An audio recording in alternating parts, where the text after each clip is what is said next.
Hi there, very good evening and welcome to the news at 6, where we're getting you the day's top developing stories. I'm Tracy Shilshi and here are the headlines.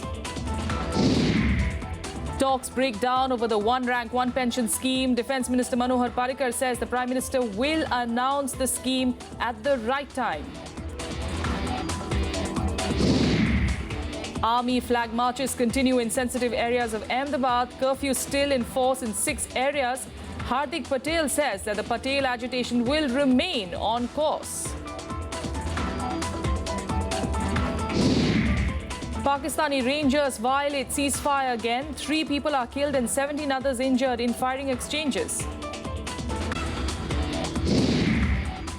Bihar Chief Minister Nitish Kumar tries to outdo Prime Minister Narendra Modi on the multi-crore announcements. Announces development schemes over the next 5 years costing 2.7 lakh crores. And hundreds of migrants killed off the Libyan coast in a series of incidents. Top European officials discuss record wave of refugees pouring into the continent from war-torn nations. Our top focus this evening, Army veterans boycotted the celebrations that marked the 50th anniversary of the 1965 Indo-Pak War today after talks with the centre on the one rank, one pension scheme failed to end the deadlock. They refused to accept the government's new proposals during the meeting with the Defence Minister on Thursday night. Manohar Parrikar assured them that the Prime Minister will announce the scheme, but in due course of time. The numbers have grown in the last 8 weeks at the Jantar Mantar in Delhi. And so has the resolve to continue protest until they get one rank, one pension implemented.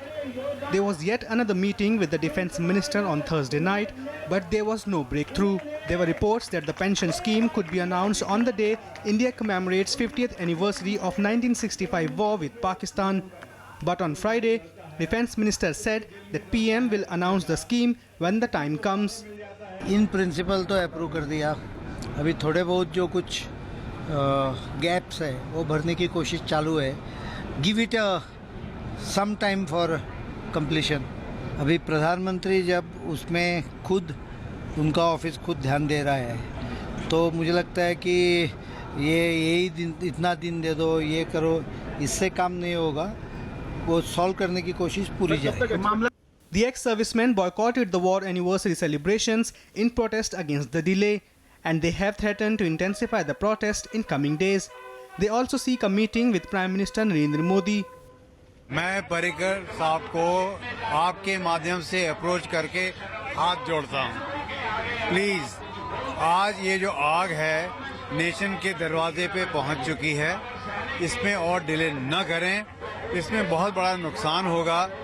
ये चेतावनी नहीं है, ये एक मेरी आरजू है, आपसे request है. Please you must act quickly. आपका जो प्रोटेस्ट है जारी रहेगा, तेज होगा, लेकिन हम 1-2 दिन और वेट करेंगे. अगर प्रधानमंत्री जी हमें बुलाते हैं तो हम उनका जरूर वेट करेंगे. At least 3 sticking points remain in implementing the one rank, one pension. Apart from the money involved, there is disagreement over the date from which to implement the scheme. The government is reportedly upset that more veterans are joining the hunger strike, which began after the PM did not announce OROP during his Independence Day speech. At least 6 of them continue with their indefinite fast. 2 others have been hospitalized over the last couple of days after their condition deteriorated. Bureau Report, Rajya Sabha TV. We'll keep an eye on the developing situation there. But now on to Gujarat, and curfew was relaxed in 3 areas in Ahmedabad today. The police are preferring to be cautious, with Hardik Patel, the Patel Quota agitation leader, indicating no halt to his agitation for reservation under OBC category. 6 places are still under armed security. The traffic's back on the streets. Schools are open again in many areas. Gujarat is slowly returning to normalcy. With no violence reported in the last 24 hours, curfew was lifted in 3 out of 9 areas in Ahmedabad on Friday. बच्चों के school भी बंद थे, अभी आज से normal हो रहे हैं. आज से नॉर्मल हो रहे हैं, स्कूल भी खुल गए हैं, अभी शांति है. ऐसा ही माहौल कायम रहे, गुजरात में कायम ही शांति रहे. लोग ये चाहते हैं, हम चाहते हैं. जो इस तरह से जो आंदोलन हुआ है, अगर आप अपनी बात रखना चाहते हैं सरकार के सामने तो उसे अहिंसक तरीके से रखिए। इस तरह से हाल ही में जो मंदिर जा रहे थे वो बाप बेटे की मौत हो गई, तो इस तरह से जो होता है तो वो हिंसा होती है और अल्टीमेटली हमको ही नुकसान होता है। Meanwhile, the army continued flag marches in 6 areas where curfew is still in place. Schools also remain shut in these places. Ignoring appeals from Chief Minister Anandiben Patel, Hardik Patel, the spearhead of the Patel quota agitation, has refused to call off the protest, asking farmers to join it. 500 लड़के को job मिलती है, 500 सिर्फ 10 साल में। 8 से 9 हज़ार किसान आत्महत्या कर लेते हैं और जॉब नहीं मिलने की वजह से बच्चे जो छोटे होते हैं उसकी माँ विधवा होती है, वो आत्महत्या कर लेता है। ये सबके दिल की आहट है और इसी वजह से आरक्षण का मुद्दा चला हुआ है और मैं मानता हूँ इसे राष्ट्रव्यापी बनाना है। The clashes between the police and protesters claimed 10 lives. The Gujarat High Court has asked the state CID to investigate the death of a protester, Shwetang Patel, in police custody. Bureau Report, Rajya Sabha TV. Meanwhile, Hardik Patel, the man at the center of the tumultuous events in Gujarat, has no plans of slowing down. Ignoring appeals to call off the agitation by the Gujarat CM Anandiben Patel, Hardik told Rajya Sabha TV that the Patidar protests for OBC quota will continue. आप लोगों का अगली रणनीति क्या है इस आंदोलन को लेकर, क्योंकि सरकार आपकी मांग इस वक्त मान नहीं रही है। बातचीत का क्या कोई जरिया खुला हुआ है? क्या ऐसा कुछ है कि बातचीत का कोई आपके पास ऑफर है, आप सरकार से बात करेंगे? पहले हमारे बच्चे जो शहीद हुए उनको पहले न्याय मिले, बाद में बातचीत कर लेंगे। क्या आपकी जो मांग है आरक्षण की, उसमें कहीं कोई गुंजाइश है, कहीं किसी तरीके से बीच का रास्ता निकालने की कोई ऐसी गुंजाइश हो? आरक्षण की वजह से पूरा देश आज पिछड़ा रहा है, 25 या 30 साल पीछे चला गया है। सभी को आरक्षण दे रहे हो, अच्छे लोगों को आरक्षण दो जो इस देश को विकास कर सकते हैं। हमें आरक्षण हमें नहीं मिल रहा है इसलिए सबको ना निकाल दो, ये नहीं कह रहे। आरक्षण हमें ज़रूरत है तो हमें दे दो, या फिर लोग कह रहे कि तो सब मांग रहे हैं तो सबको दे दो आरक्षण। का देश प्रगति के राह पर चलता है तो, या फिर आरक्षण हटा दो। क्या इसके बाद राजनीति एक विकल्प है आपके लिए? राजनीति में आना एक विकल्प खुला रहेगा? हम राजनीति में नहीं जाएंगे, हमारे दोस्त जाएंगे और उनको हम पूरा सपोर्ट करेंगे। आपका राजनीति से कोई लेना देना नहीं रहेगा? नहीं, राजनीति से लेना देना नहीं, राजनीति से तो ये हिंदुस्तान चला हुआ है। हमारे पास रिमोट रखेंगे राजनीति को बदलने के लिए। हार्दिक पटेल का कहना है कि वो राजनीति में शामिल नहीं होंगे लेकिन राजनीति से दूर भी नहीं रहेंगे।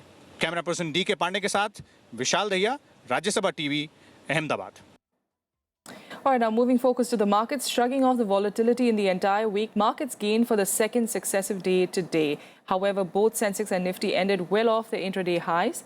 At its day's high, the Sensex rose over 450 points, but it ended over 150 points and Nifty managed to settle above the 8,000 mark. The gains in the last 2 days come after the Sensex lost nearly 3.5% this week, which was its biggest decline in 3 months. Markets around the world, in fact, plunged earlier this week as a slump in the Chinese shares. But some calm returned after Beijing rolled out strong policy easing steps late on Tuesday.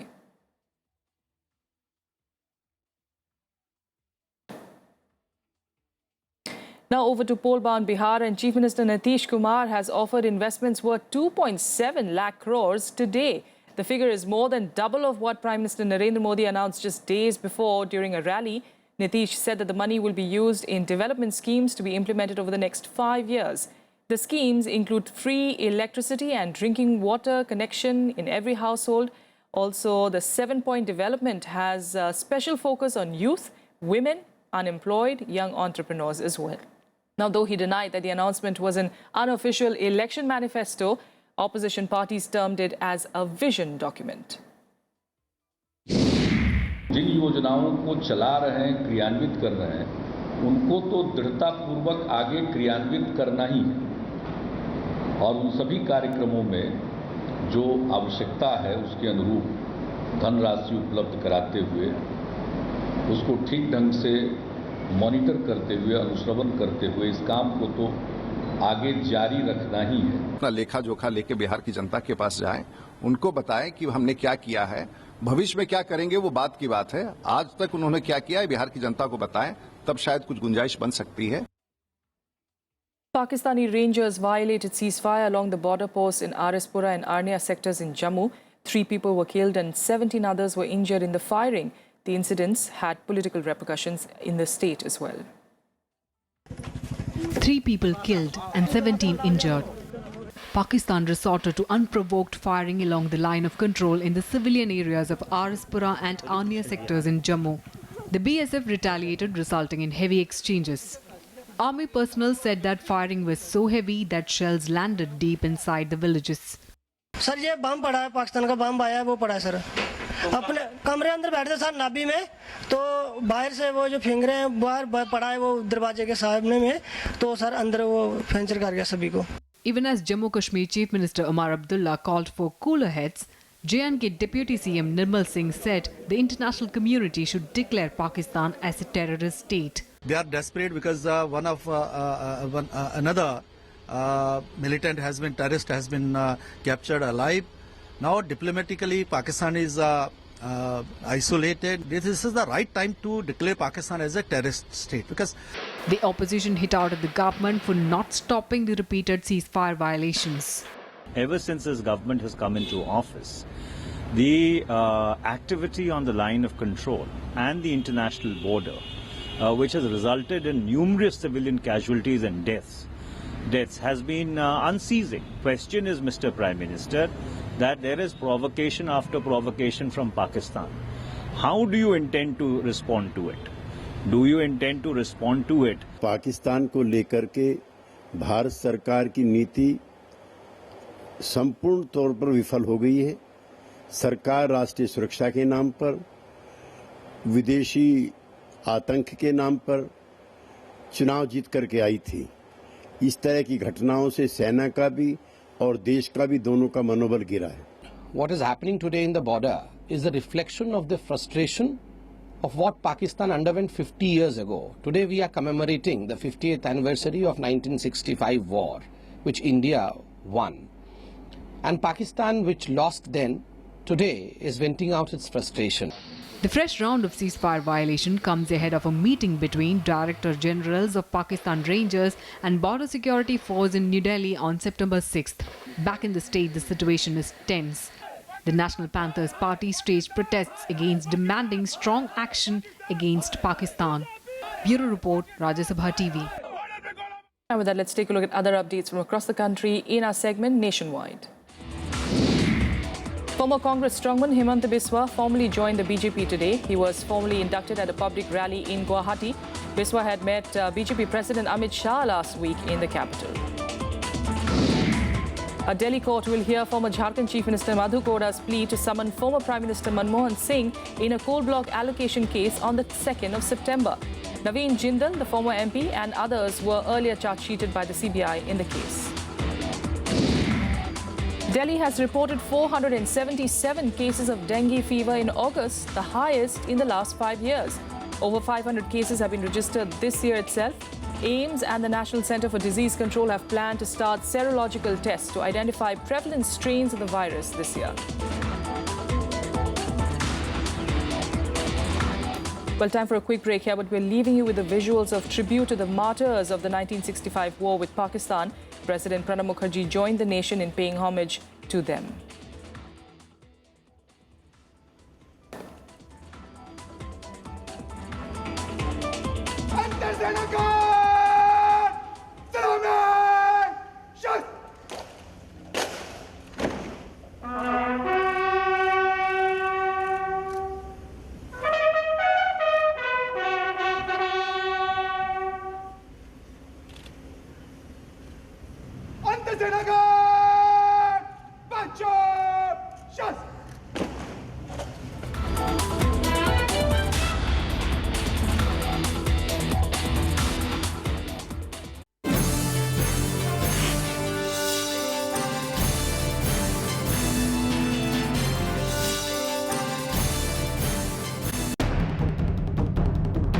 "98 towns to become smart cities. Urban upgradation project underway. On finances, investments, logistics and more. What's the way forward? Watch The Big Picture at 6:30 p.m. on Rajya Sabha Television.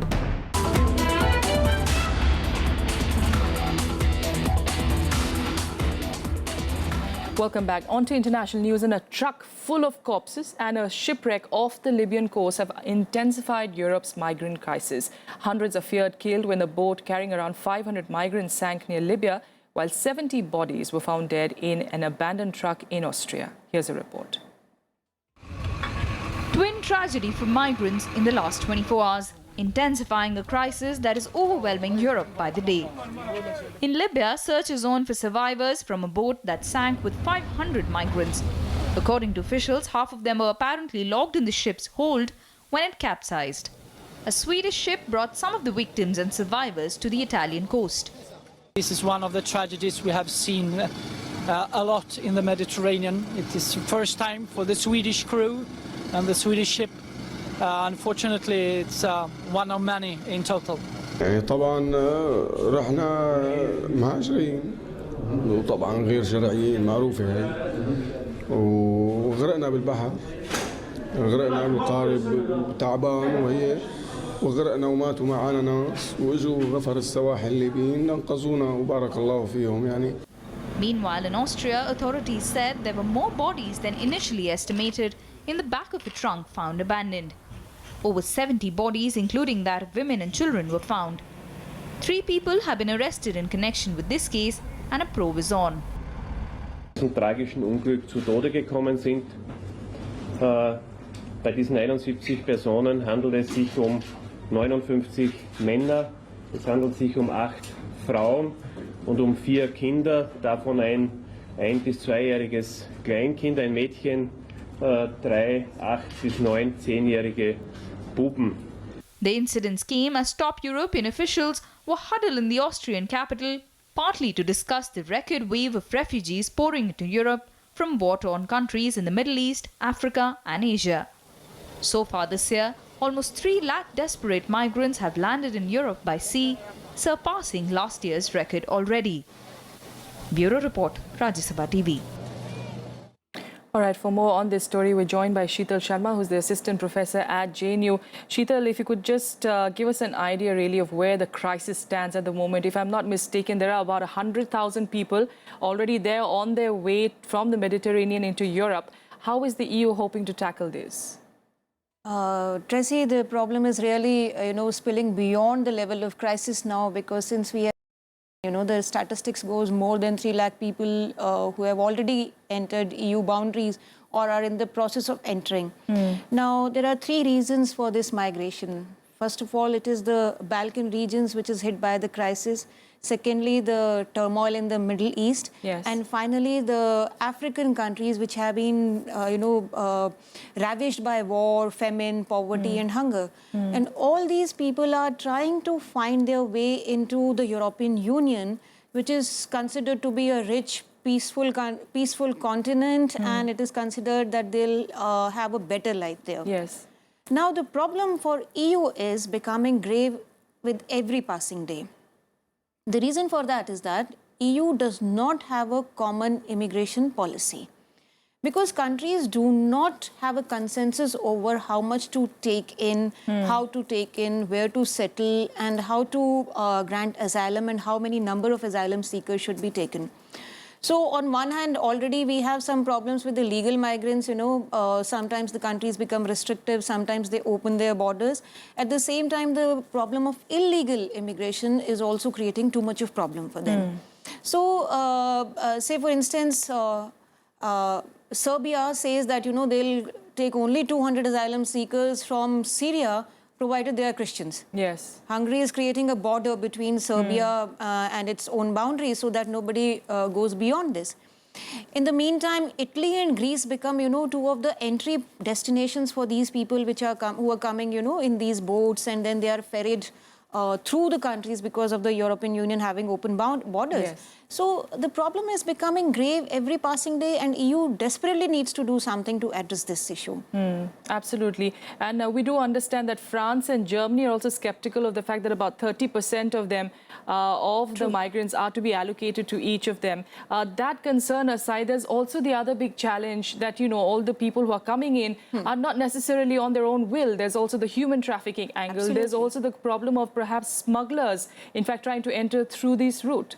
See, even within the European Union, the issue is that the Western countries such as UK, France and Germany particularly, they become much more attractive destinations, you know. If I give you the figures like UK, Germany and Sweden, on an average, they give 37 to 38 pounds per week to one of the asylum seeker.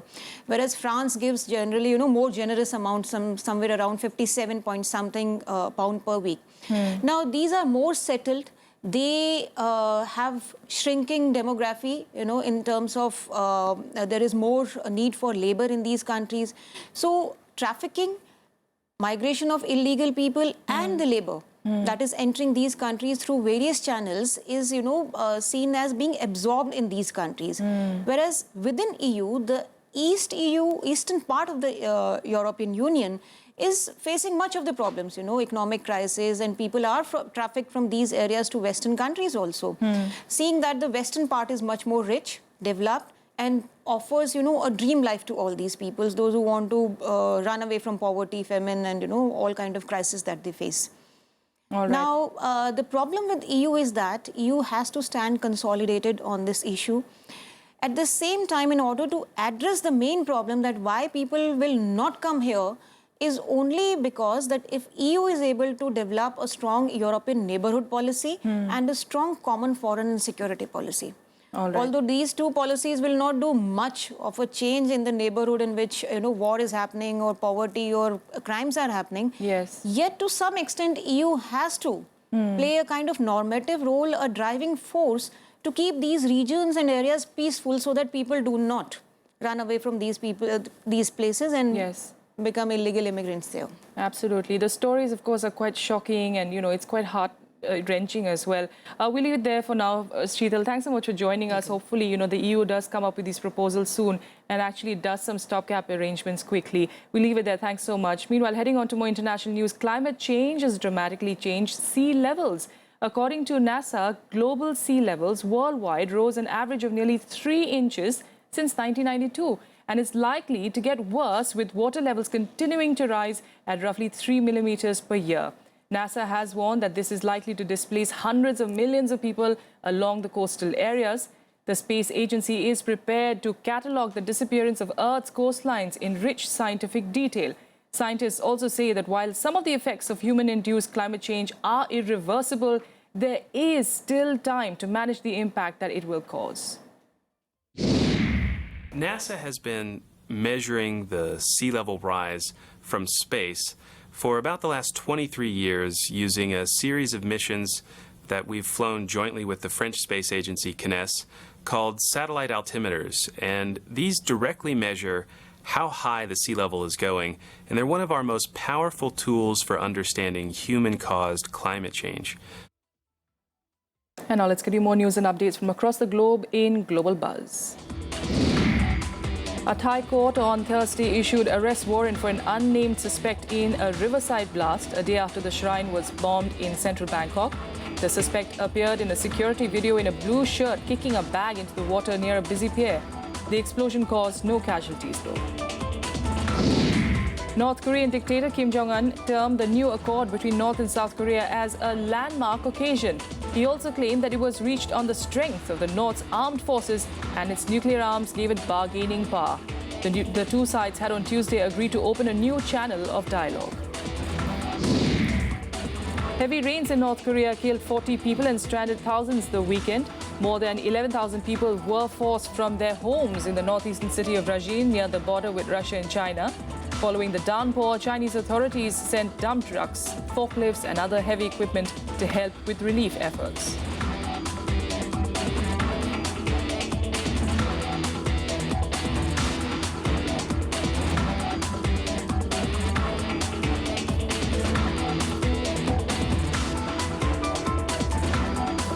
With that, a quick break here, but still ahead. Rain plays spoil sport on day one of the last test between India and Sri Lanka. Details of that ahead.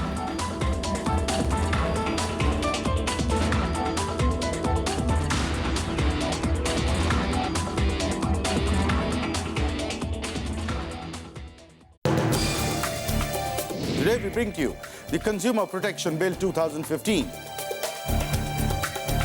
The new law is supposed to achieve the objective of consumer protection in the current conjuncture. One major change that has taken place is the emergence of e-commerce. Even in the current system, not 10 lakh, they have authority to impose even greater fine. Watch Law of the Land, Saturday at 6:30 p.m. on Rajya Sabha television.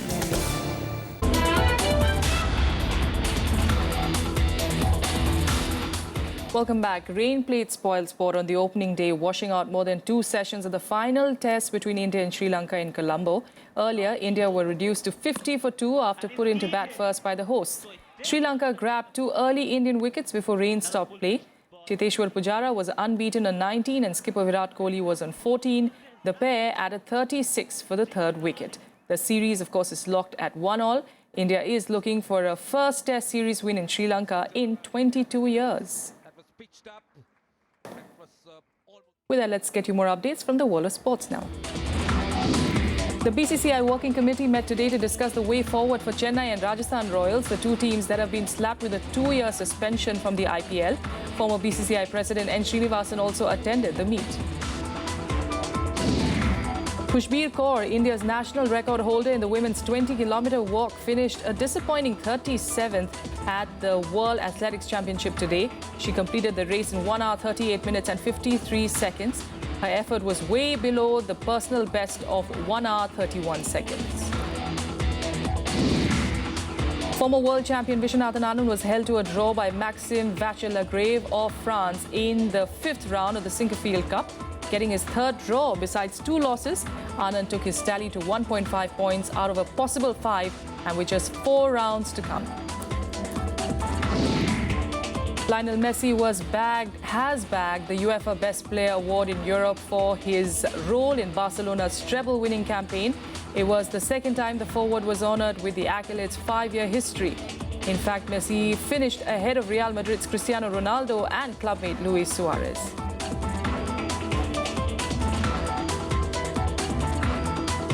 And that's all we have for you on the news at 6. Thanks so much for joining us.